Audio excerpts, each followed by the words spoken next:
আমাদের আজকের video topic হচ্ছে যে পোলার সমীকরণগুলোকে আমরা কিভাবে কার্তেশীয় আকারে প্রকাশ করব। তো আমরা আমাদের প্রিভিয়াস লেকচার থেকে জেনে আসছি যে 1 সমান আর cos থিটা। যদি কেউ প্রিভিয়াস লেকচার না দেখে থাকো তাইলে দেখে আসতে পারো, আর নাইলে এই সূত্রগুলো দেখো, তাইলে কভার হয়ে যাবে। 1 সমান আর cos থিটা এবং y সমান আর sin থিটা এবং আর স্কোয়ার সমান x square plus y square. তো আমরা নর্মালি কি জানি, xy হচ্ছে কার্তেশীয় স্থানাঙ্ক এবং আর থিটাটা হচ্ছে পোলার স্থানাঙ্ক। 1 সমান আর cos থিটা, y সমান আর sin থিটা, আর স্কোয়ার সমান x square plus y square, xy সমান কার্তেশীয় স্থানাঙ্ক আর আর থিটাটা হচ্ছে পোলার স্থানাঙ্ক। তো এইগুলো আমাদের প্রিভিয়াস লেকচারে আমরা আলোচনা করছি, আর যদি না দেখে থাকো তাহলে জাস্ট এই সূত্রগুলো দেখে রাখো, ইজিলি ম্যাথ সলিউশন করতে পারবো। আমরা আমাদের প্রথম এক্সাম্পলে চলে যাই। প্রথম এক্সাম্পলটা হচ্ছে আর cos theta minus alpha equal to যদি কে হয়, তাইলে একটা সমীকরণ দেওয়া আছে, তো এই সমীকরণকে আমি কিসে রূপান্তর করব? কার্তেশীয় আকারে। কার্তেশীয় আকারে রূপান্তর করতে হলে আর থিটার জায়গায় জাস্ট xy থাকতে হবে। আর থিটার জায়গায় জাস্ট xy থাকতে হবে। যে জায়গাতে আমরা আর থিটা আছে ওই জায়গাগুলোতে আমরা কি ইউজ করব? xy। তাইলেই কার্তেশীয় সমীকরণটা, পোলার সমীকরণটা কার্তেশীয় সমীকরণে রূপান্তর হয়ে যাবে। তো আমরা যদি এই জায়গাতে সূত্র অ্যাপ্লাই করি, এটা হচ্ছে cos a মাইনাস b এর সূত্র। আমরা cos a মাইনাস b সমান কি জানি?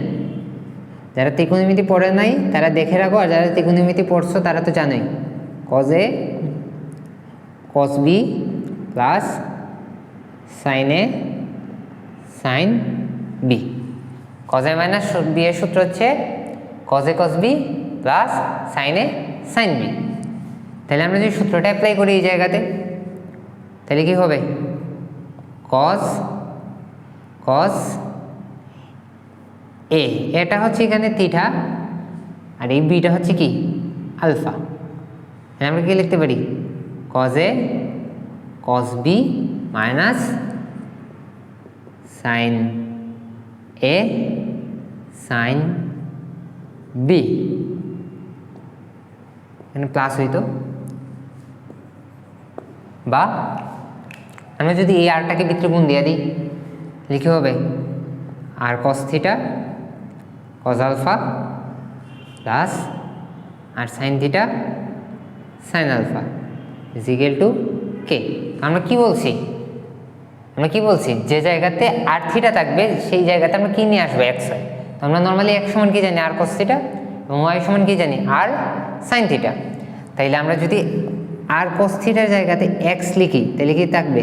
x cos আলফা, আর sin থিটার জায়গাতে যদি আমরা y লিখি, কি থাকবে? y sin alpha is equal to k. তাইলে দেখো আমরা একটা পোলার সমীকরণ, যে জায়গাতে আর থিটা বিদ্যমান আছে, সেইটারে আমরা কার্তেশীয় সমীকরণে রূপান্তর করে ফেললাম, যে জায়গাতে xy আছে। কথা বোঝা গেছে? তাইলে আমরা আমাদের প্রথম এক্সাম্পল কমপ্লিট করলাম। এখন আমরা আমাদের সেকেন্ড এক্সাম্পলে চলে যাই।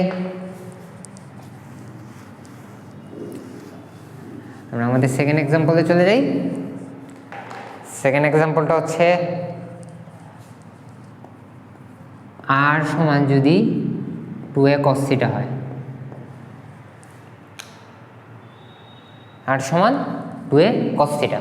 তাহলে দেখো এই সমীকরণটা কিসে দেওয়া আছে? পোলার সমীকরণ, কারণ আর থিটা বিদ্যমান আছে, তো আমরা এটাকে কিসে রূপান্তর করব? xy এ রূপান্তর করব, কারণ আমরা নিব কিসে? এই কার্তেশীয়তে। তাইলে আমরা যদি উভয় পক্ষে একটা আর দ্বারা গুণ করি, এটা কি জন্য করছি একটু বুঝবা। দেখো যখনই আমরা আর দিয়ে গুণ করছি তখনই দেখো এটা হয়ে গেছে আর স্কোয়ার, এটা হয়ে গেছে আর কস থিটা। যেহেতু এখানে আর স্কোয়ারের সূত্র বিদ্যমান আছে, আমরা আর স্কোয়ার সমান কি জানি, x square plus y square. R cos theta সমান কি জানি, এক্স, 2ax। কি জন্য আমরা আর দ্বারা গুণ করছি এই জায়গাতে, 1 সেকেন্ড, আমরা এই জায়গাতে কি জন্য আর দ্বারা গুণ করছি, যাতে আমরা এটাকে সূত্রে ফেলে এক্স ওয়াই কনভার্ট করতে পারি। তো আমরা সূত্রে ফেলে এটাকে এক্স ওয়াই কনভার্ট করে ফেললাম। এখন যদি আমরা নর্মালি এটা সুন্দর করে লিখি, x square plus y square minus 2ax equal to 0। দেখো কত ইজিলি পোলার সমীকরণ, যে জায়গাতে আর থিটা আছে সেইটাকে কার্তেশীয় সমীকরণে রূপান্তর করে ফেললাম। আর আমরা আর কি জন্য গুণ দিছি উভয় পক্ষে, যাতে সূত্রে ফেলতে পারি। আর স্কোয়ার সমান আমরা কি জানি, x square plus y square. R square সমান কি জানি, x square plus y square. যখন আমি আর দিয়ে উভয় পক্ষে গুণ দিছি, তখন দেখো আর স্কোয়ারের জায়গাতে আমি x square plus y square লিখতে পারছি। আর এক সমান কি জানি, আর কস থিটা। তাহলে দেখো এই জায়গাতে আর কস থিটা চলে আসছে উভয় পক্ষে আর দিয়া গুণ দেওয়ার জন্য। তাহলে আর কস থিটার জায়গায় আমরা এক্স বসাই দিলাম। তাহলে দেখো আর থিটা পোলার সমীকরণে ছিল, এক্স ওয়াই কার্তেশীয় সমীকরণে রূপান্তর হয়ে গেল। তো আমরা আমাদের তৃতীয় এক্সাম্পলে চলে যাই।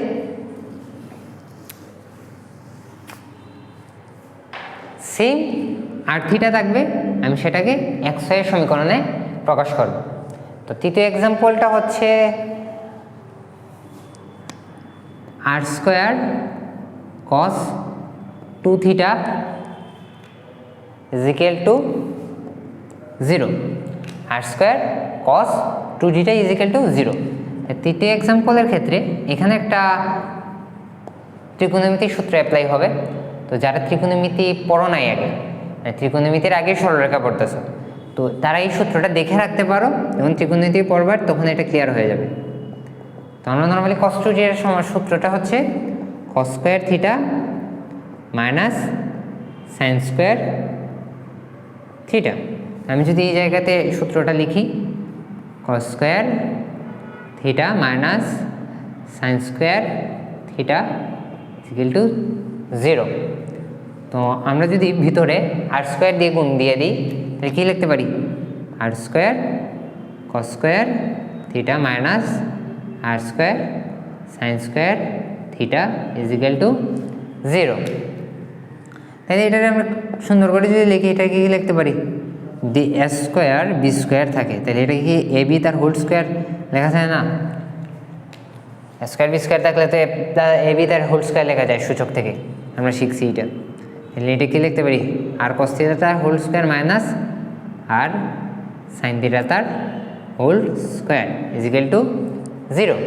এখন দেখো আর কস থিটার সমান আমরা কি জানি, এক্স, এবং আর সাইন থিটার সমান আমরা কি জানি, ওয়াই। তাইলে দেখি কি লিখতে পারি, x square minus y square equal to 0। তাইলে দেখো এই আর থিটা ছিল, আমি এটারে আবার এক্স হয়ে কনভার্ট করে ফেললাম। এর জন্য আমাদের ত্রিকোণমিতির কিছু সূত্রের হেল্প লাগছে। তো যারা, আবার বলি, যারা ত্রিকোণমিতির আগে সরলরেখা পড়তেছো তারা সূত্রগুলো জাস্ট লিখে রাখো, আর যদি ত্রিকোণমিতির সূত্র পড়ে আসো তাহলে তো আরও ভালো।